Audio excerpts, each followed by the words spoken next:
नमस्कार, स्वागत है आपका हमारे इस YouTube चैनल पर। मैं मुनमुन श्रीवास्तव आपका हार्दिक अभिनंदन करता हूं। और दिल्ली विश्वविद्यालय में दाखिले की दौड़ चल रही है। राउंड 1 निकल चुका है और राउंड 2 के रिजल्ट का इंतजार है, जो कि 28 तारीख को आएगा। उसके पहले बहुत से सवाल आपके हैं। सीट मिलेगी कि नहीं मिलेगी, अपग्रेड के क्या चांसेस हैं, कितने राउंड हो सकते हैं, डॉक्यूमेंट्स की क्या जरूरत पड़ेगी, फिजिकल वेरिफिकेशन कब होगा, इन सब पर बात करने के लिए आज हम मौजूद हैं ड्यू के दौलत राम कॉलेज में। और हमारे साथ मौजूद हैं दौलत राम कॉलेज की प्रिंसिपल और दिल्ली यूनिवर्सिटी प्रिंसिपल एसोसिएशन की सेक्रेटरी प्रोफेसर सविता रॉय। और उनसे हम जानेंगे इन्हीं सवालों के जवाब। स्वागत है मैम हमारे चैनल पर। नमस्कार मुनमुन जी। आप हमेशा एक बड़े मुहिम के साथ हमारे पास आते हैं। हमें भी अच्छा लगता है कि हम आपके थ्रू बच्चों की काफ़ी अगर मदद हो सके तो। जी, पहला सवाल मैम जो है वो मैक्सिमम बच्चों का है। इस बार जो है अपग्रेड करने वालों की संख्या बहुत ज़्यादा है, नंबर हम्म, बहुत बड़ा है। 47,000 से ऊपर स्टूडेंट्स ने अपग्रेड के लिए अप्लाई किया हुआ है। तो आपको क्या चांस लगता है मैम कि अपग्रेडेशन इनमें से कितनी परसेंटेज को मिल सकती है, जो आपने देखा है राउंड 1 के एडमिशन्स को? हम्म, 1/5 जो 1/5 हैं, उन 1/5 ऑफ द टोटल जो आपकी अपग्रेडेशन एक्सपेक्टेड कर रहे हैं ना, उनको चांस तो पक्का है। जैसे कि अगर 1,000 लोग ने अप्लाई किया है तो उसके अंदर से आप सोचिए 200 लोगों की अपग्रेडेशन पक्का हो जाएगी। और बहुत कुछ डिपेंड करेगा कि अपग्रेडेशन किस सब्जेक्ट में जा रही है। अगर अपग्रेडेशन बहुत पॉपुलर सब्जेक्ट्स में जा रही है तो थोड़ा सा लेस होगा। और अगर सेकंड कैटेगरी ऑफ सब्जेक्ट्स में जा रही है तो वहाँ तो आप सोचिए कि 30 to 40% अपग्रेड हो जाएगा। तो मैम इस बार जैसे हमने देखा कि हिंदी ऑनर्स में भी काफ़ी एडमिशन्स हुए, हम्म। आपके कॉलेज में भी हुए होंगे। हम्म। तो क्या शिफ्ट हो रहा है थोड़ा सा ट्रेंड जो है वो एडमिशन का? नहीं, वैसे हिंदी ऑनर्स में तो पहले भी होता था। लास्ट ईयर का बहुत ही एक स्ट्रेंज केस था। तो उसकी वजह से हम लोगों ने यूनिवर्सिटी से भी रिक्वेस्ट किया था कि जैसे लैंग्वेजेस हमारे हिंदी और संस्कृत है, और जो हमारी दूसरी इंडियन लैंग्वेजेस हैं, तमिल, तेलुगु, बंगाली, डिफरेंट कॉलेज में, उसमें हमने यूनिवर्सिटी से पहले ही कहा था कि आप हमारे को फर्स्ट कट ऑफ में ही एक्सेस सीट्स दीजिए। तो उन्होंने कैंपस में भी एक्सेस सीट्स दी। ये आइडेंटिफाइड कोर्सेज थे कि हमको इसमें बच्चे बाद में अगर नहीं आते हैं तो वो डैशबोर्ड छोड़ के, सिस्टम छोड़ के चले भी जाते थे, जबकि उनकी रिक्वायरमेंट होती है वो पेपर की। तो इस बार ये काम कर गया टेक्निक। तो संस्कृत में और हिंदी में हमारे बहुत अच्छे एडमिशन्स हो गए, और अगर हमारे यहाँ हो गए तो पीछे भी बहुत अच्छे हुए। तो कहीं ऐसा तो नहीं मैम कि एडमिशन बच्चों की इसलिए होगा कि उनको सीट अलॉट हो गई और चूंकि वो सीट एक्सेप्ट करना मजबूरी है बच्चों की, बिना उसके वो सिस्टम से बाहर हो जाते, तो ये इसका असर सेकेंड राउंड में रिफ्लेक्ट होगा? बहुत ज़्यादा नहीं मिलेगा ऐसा कि जिसको हिंदी और संस्कृत अवार्ड हो जाता है एक बार, तो वो बच्चा, अगर ऑनर्स अवार्ड मिला है तो वो बच्चा अपग्रेड करेगा तो उसी सब्जेक्ट में अपग्रेड करेगा, नहीं तो किसी प्रोग्राम में विद कॉम्बिनेशन हिंदी संस्कृत का। तो चांसेस तो हैं, अगर किसी ने मजबूरी में हिंदी संस्कृत लिया है तो वो हो सकता है अपग्रेड करे। Otherwise last to last year भी मेरे पास हिंदी में बहुत कम लोग नहीं थे, थे अच्छे थे। लेकिन लास्ट ईयर एक निकली थी सिस्टम बैच जो कि बिल्कुल हाफ सीट्स वेकेंट रह गए थे। इस बार अच्छे हुए हैं। अब I hope they will be retained. Sanskrit is a very very upcoming language, upcoming and useful now, and people have started recognizing its value कि साइंस के जो बच्चे हैं अगर संस्कृत पढ़े तो बिल्कुल डेडली कॉम्बिनेशन है कंप्यूटर साइंस के साथ। हिंदी भी बहुत ज़्यादा पॉपुलर है क्योंकि हर एक जगह हिंदी ऑफिसर्स की ज़रूरत पड़ रही है, हर एक जगह हिंदी में काज करने की ज़रूरत पड़ रही है। तो आजकल हिंदी ज़्यादा पॉपुलर है एज कम्पेयर टू इंग्लिश। और मैम साइंस की क्या स्थिति रही राउंड 1 में? फेयर, लास्ट ईयर से बेटर सिचुएशन रही, क्योंकि ये थोड़ा अवेयर थे हम लोग भी कि साइंस में बच्चों का इंटरेस्ट थोड़ा सा फेड आउट हो रहा है। तो जो बच्चा साइंस में फर्स्ट लिस्ट में मांग रहा है साइंस, उसको मिल जानी चाहिए, ताकि वो इधर उधर कहीं नॉन साइंस ह्यूमैनिटीज कॉमर्स में ना जाए।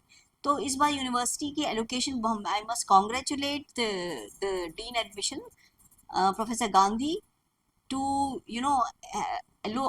she has allocated these subjects very thoughtfully। तो उन्होंने साइंस में भी काफ़ी अच्छे से एलोकेशन की है।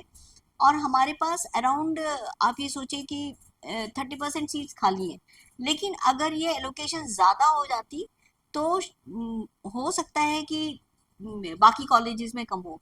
तो अभी साइंस का हमें देखना पड़ेगा। आपके जो अपग्रेड वाले बटन ज़्यादा दबेंगे वो साइंस में पॉसिबिलिटी अपवर्ड की काफ़ी सारी रहेगी। सबसे कम अपवर्ड पॉसिबिलिटी आपकी रहेगी subjects like psychology, biochemistry and BCom honours.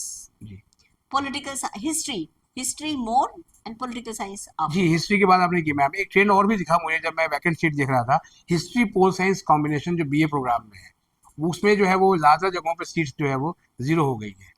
हाँ, वो मुनमुन जी इसमें ये भी होगा, जो history political science combination BA programme में ले रहे हैं ना, वो बच्चे कहीं आई कर रहे हैं हिस्ट्री ऑनर्स के लिए भी। पहला चॉइस होगा उनका हिस्ट्री ऑनर्स, दूसरा चॉइस होगा उनका पॉलिटिकल साइंस ऑनर्स। तो अगर उनको मेरे कॉलेज से या कैंपस से कहीं निकल करके ऑफ कैंपस कॉलेज में भी हिस्ट्री ऑनर्स और पॉलिटिकल साइंस ऑनर्स मिलेगा तो वो चले जाएंगे, अपग्रेड करेंगे प्रोग्राम से ऑनर्स में। तो और मैम जैसे आपने बताई कॉमर्स में भी काफ़ी है, तो क्या अपग्रेड की संभावना है कॉमर्स में हम थोड़ा कम मान के चलें? बीकॉम में खास तौर पे बीकॉम ऑनर्स। बीकॉम ऑनर्स में अराउंड अपग्रेडेशन होगी, नॉट मोर देन 10 to 15% लोगों की, 10 से 15% की जी। अंदाजन। और मैम जो एक इस बार जो ट्रेंड पिछली बार की तरह किया गया था एक्स्ट्रा एलोकेशंस का, और दिल्ली के आउटस्कर्ट में जो कॉलेजेस हैं उनमें लगभग ऑलमोस्ट 100% तक एक्स्ट्रा एलोकेट हुई है, उसका फायदा हुआ दिखता है मैम आपको? दिख रहा है क्योंकि जितनी मैसिव इस बार हमारी एक्सेप्टेंसेस हैं सब्जेक्ट की, वो उससे तो लग रहा है कि यूनिफॉर्मली एडमिशन सब जगह अच्छे हुए हैं। और अगर सीट्स थोड़ी खाली रह गई हैं तो अपग्रेड लेने के बाद और फिर फर्दर एलोकेट करें। सेकेंड राउंड में मैं सोच रही हूँ कि काफ़ी क्लियर हो जाएगी पिक्चर। और 1 अगस्त को जब कॉलेज खुलेगा तो हम सब अपने कॉलेज ठीक टाइम पे खोल पाएंगे। लेकिन मैं आपको बताना चाहूँगी, लास्ट टाइम में मैंने अपने ही कॉलेज का बोला था ओरिएंटेशन हम 1 अगस्त जी। को करेंगे, लेकिन 1 अगस्त बीइंग फ्राइडे और ये सेकेंड लिस्ट हमारा बिल्कुल क्लोज है, 28 को ही खुल रहा है, तो जो बाहर के बच्चे ट्रैवल नहीं कर पाएंगे, तो हम उनको फैसिलिटेट करने के लिए कि उनका कुछ मिस ना हो मेजर, क्योंकि ओरिएंटेशन जो फर्स्ट डे वाली होती है बहुत इंपॉर्टेंट होती है, तो वो मिस ना हो उनकी 1 अगस्त के लिए। फ्राइडे है, उसके बाद सैटरडे संडे 2 दिन बचता है, तो हम उनको नेक्स्ट मतलब मंडे 4 अगस्त का ओरिएंटेशन फिक्स करेंगे। तो मैम ये ओरिएंटेशन और कॉलेज के फर्स्ट डे से जुड़ा हुआ सवाल है। एक मैक्सिमम स्टूडेंट लिखा है कि उन्होंने अपग्रेड के लिए अप्लाई किया हुआ है, और उस कॉलेज से मेल आ गई है कि आप जो आपका रोल नंबर जनरेट हो रहा है और आपको ragging form, anti ragging form sorry, आपको भरना है। सबमिट करना है। तो अब वो बच्चे कंफ्यूज हैं कि अपग्रेडेशन का रिजल्ट तो अभी आया नहीं है, तो वो क्या करें अब? नहीं, अगर आपने अपग्रेड क्लिक किया हुआ है तो आप अपना वेट कीजिए 28 तारीख तक, 28 जुलाई तक वेट कीजिए। अगर आपको दूसरा कॉलेज एलोकेट हो जाता है तो आप अपना यूजीसी पोर्टल पे जा करके वो वाला फॉर्म भरें और कॉलेज का नाम लिखें जिसमें आपने अपनी सीट को फ्रीज किया है। दूसरा अगर भर देते हैं तो फिर वो वैलिड नहीं रहेगा आपके न्यू कॉलेज के लिए, और कॉलेज लेगा भी नहीं, वो एक्सेप्ट भी नहीं करेगा। तो ये इनको बच्चों को वेट करना पड़ेगा कि ये अपने अपग्रेड करने के बाद जब कॉन्फिडेंट हो जाए, सीट फ्रीज कर दे, तब वो anti ragging form parents and students भरें। जी, तो इससे जुड़ा हुआ सवाल है मैम कि कई बच्चों ने लिखा कि तहसील से एंटी रैगिंग सर्टिफिकेट बनवा लिया, डीयू में मान्य होगा या केवल यूजीसी वाला ही चलेगा? नहीं, तहसील से नहीं, लेकिन एग्जीक्यूटिव मैजिस्ट्रेट एसडीएम ऑफिस से भी मांगते थे पहले। अगर आपके पास सुविधा नहीं है कि आप ऑनलाइन भरें तो आप एक एफिडेविट एग्जीक्यूटिव मैजिस्ट्रेट से नोटराइज करा करके भी हमें दे सकते हैं। और मैम जो सवाल है ओबीसी एनसीएल कैटेगरी के स्टूडेंट्स का, चूंकि इस बार बहुत ज़्यादा गैप नहीं रहा है स्कोर में जनरल और ओबीसी में, तो स्टूडेंट्स जो है वो कट ऑफ उनको दिख रही थी, तो उनको लगता है कि 5 से 15 नंबर का गैप है, तो क्या सेकेंड राउंड में मिलने के चांसेस हैं? है मतलब, जैसे मैंने कहा डिपेंड्स कि किस कोर्स को वो आई कर रहे हैं। अगर वो मतलब बायोकेमिस्ट्री, साइकोलॉजी, कॉमर्स, ऑनर्स ये आई कर रहे हैं तो उसमें इतना स्कोप नहीं है। लेकिन बाकी कॉलेज, बाकी तो हिस्ट्री ले लीजिए आप, फिलोसफी, लैंग्वेजेस कोई भी ले लीजिए, प्रोग्राम कोर्सेज ले लीजिए। प्रोग्राम में हिस्ट्री और पॉलिटिकल साइंस अभी जीरो दिख रही है, लेकिन वो खाली होगी क्योंकि अपग्रेड होगा वो ऑनर्स में बच्चा, तो वो पॉसिबिलिटी है अभी।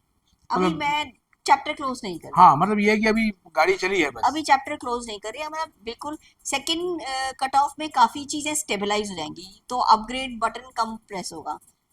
थर्ड कट ऑफ में still less, and I think we expect not more than 3 rounds and 1 or 2 spot round, उससे ज्यादा नहीं, उसमें हो जानी चाहिए इस बार एडमिशन।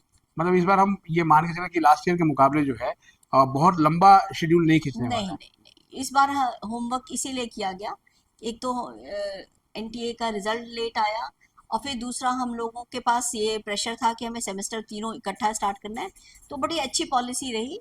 एंड उसके लिए हम अपने वाइस चांसलर साहब को बहुत धन्यवाद देना चाहेंगे कि उन्होंने प्रिंसिपल्स को बुला करके मीटिंग की और काफ़ी मंथन विचार किया गया, उसके अंदर डीन भी थे, रजिस्ट्रार भी थे, डीन कॉलेजेस भी थे, सब लोगों का मंथन सुन करके फिर उन्होंने बड़ा अच्छा डिसाइड करके, और एल्गोरिथम प्रोफेसर गांधी का तो वो वही जानती है, जी। बिल्कुल मिस्ट्री है, लेकिन बहुत अच्छा काम किया। एल्गोरिथम से जुड़े हुए सवाल भी हैं मैम कि जैसे अब बच्चे ने अपग्रेड के लिए अप्लाई किया हुआ है और उसको अपनी प्रेफरेंसेस जो हायर थी उनको रीऑर्डर करने का मौका मिला था। राइट। अब बच्चे कंफ्यूज ये हैं कि जैसे मान लिया किसी को 42 नंबर की प्रेफरेंस मिली थी और अपग्रेड के लिए किया है तो ऊपर 41, 40, 39 है, 48। तो वो कैसे ऊपर से नीचे की तरफ देखेगा एल्गोरिथम या नीचे से ऊपर की तरफ जाएगा?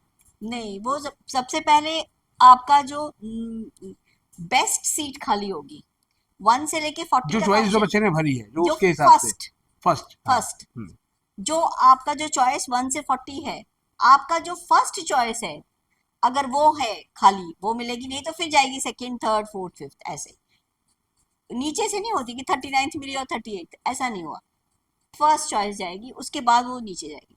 हाँ मतलब अगर सीट हुई मेरिट मैच की तो पहली मिल जाएगी। तो आपकी जो बेस्ट चॉइस है ना वो मिलेगी, अगर नहीं तो उसके बाद सेकंड बेस्ट, फिर नहीं तो थर्ड, ये नहीं होता वर्स्ट से स्टार्ट होती, वर्स्ट से स्टार्ट नहीं होती, फर्स्ट बेस्ट चॉइसेस। और मैम जो है जहाँ तक चॉइस की बात है, चॉइस का कोर्स कॉलेज नहीं मिला, बहुत सारे आपने भी देखा होगा सोशल मीडिया प्लेटफॉर्म पे ड्रॉप लेने की बातें सुनने को आ रही है कि नॉर्थ कैंपस नहीं मिला तो जिंदगी खराब हो गई, अब तो नहीं ड्रॉप नहीं ही नहीं नहीं, एकमात्र चारा है। ये बिल्कुल गलत बात है, दिल्ली यूनिवर्सिटी में पढ़ना itself is a big opportunity, I must say, and the students should come and join the university, there is so much of exposure, आप इतने सारी चीजें कर सकते हो जो कि आप कहीं और किसी जगह यूनिवर्सिटी में, मैं तो क्लेम करती हूँ कितनी भी बड़ी यूनिवर्सिटी हो नहीं है इतना एक्सपोजर जितना दिल्ली यूनिवर्सिटी में है, और जितना हम लोग लगे रहते हैं बच्चों के साथ उतना कोई और, लगे रहने का मतलब हम उनको बाइंड नहीं करते, उनको फ्रीडम होती है, और हम उनको कोशिश करते हैं कि उनके एरिया में उनको हम उतना फ्रीडम दे कि एकेडमिक्स के साथ छूट करके वो अपना वो काम भी कर पाए। हमारे यहाँ एक्टिंग से लेकर के म्यूजिक, डांस, पेंटिंग, राइटिंग, सब कुछ परमिटेड है, अब वो part of the skill courses भी है, बेकरी ले लीजिए, चाहे मशरूम कल्टीवेशन ले लीजिए, चाहे आप किसी इसमें रेडियो जॉकिंग में जाना चाहते हैं, बिजनेस कम्युनिकेशन जानना है, राइटिंग स्किल चाहिए, रंगमंच चाहिए, या कुछ भी, ये सब हमारे यहाँ पढ़ाई होती है, पढ़ाई होती है, स्किल का पेपर है, उसमें अपने बच्चे स्किल में ट्रेन होते हैं।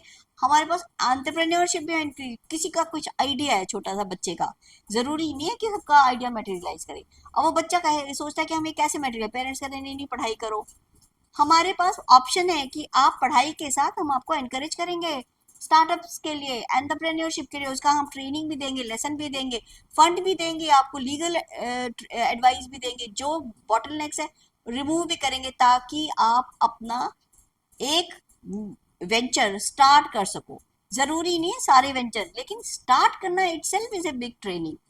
वो हमारी तो यूनिवर्सिटी में बहुत सारे स्टार्टअप स्टार्ट हुए हैं, और उद्यमोदय फाउंडेशन बिल्कुल लगा हुआ है, and it is valid, it is applicable to all the colleges across the university, ये नहीं कि कैंपस कॉलेज में ही है सिर्फ, Udyamoday foundation is working more for ANDC में ज्यादा वो है, और आपके एआरएसडी में देन हम लोग, तो जिसका जो स्किल है ना उसको हम निखारने की यूनिवर्सिटी में, जो दिल्ली यूनिवर्सिटी में अपॉर्चुनिटी ना वो कहीं नहीं है। जी तो मैम बच्चे यही अपॉर्चुनिटी चाहते हैं और सबसे बड़ा सवाल मतलब मुझे लगता है 90% सवाल यही है कि what are the chances of getting seat in round 2।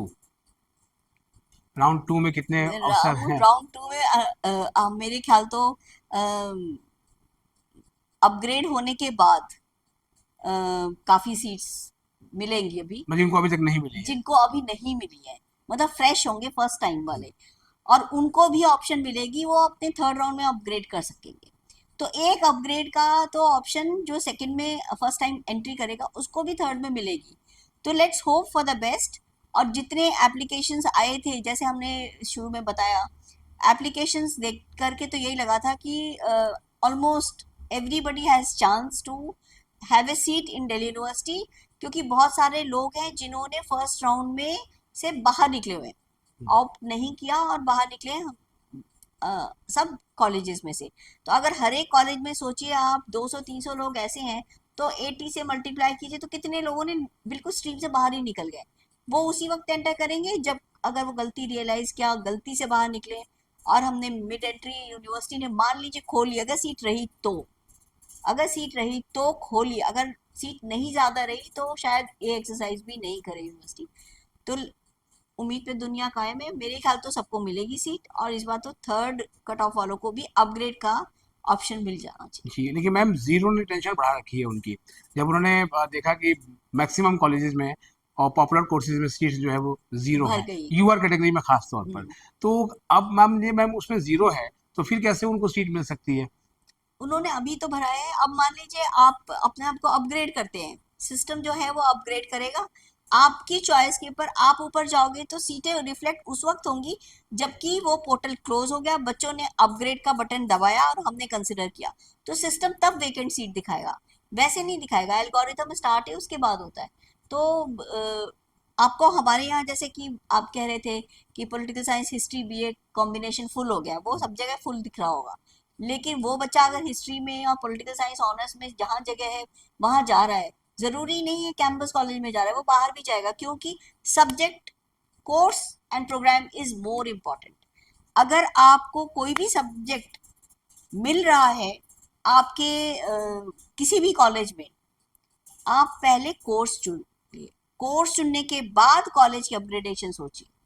तो अगर ये मेथड लेकर के चलेंगे तो उनको कोर्स ढंग का मिलेगा और उसमें प्रोग्राम से बच्चे निकल के वहां जाएंगे, सीटें खाली वहां मिलेंगी, जी, दिखेंगी। एक सवाल मैम उनका है जिनका एडमिशन हो चुका है, वो फिजिकल वेरिफिकेशन को लेकर है कि हम्म। क्या फिजिकल वेरिफिकेशन कॉलेज खुलने के पहले दिन होगा या उसकी कोई डेट वगैरह आएगी?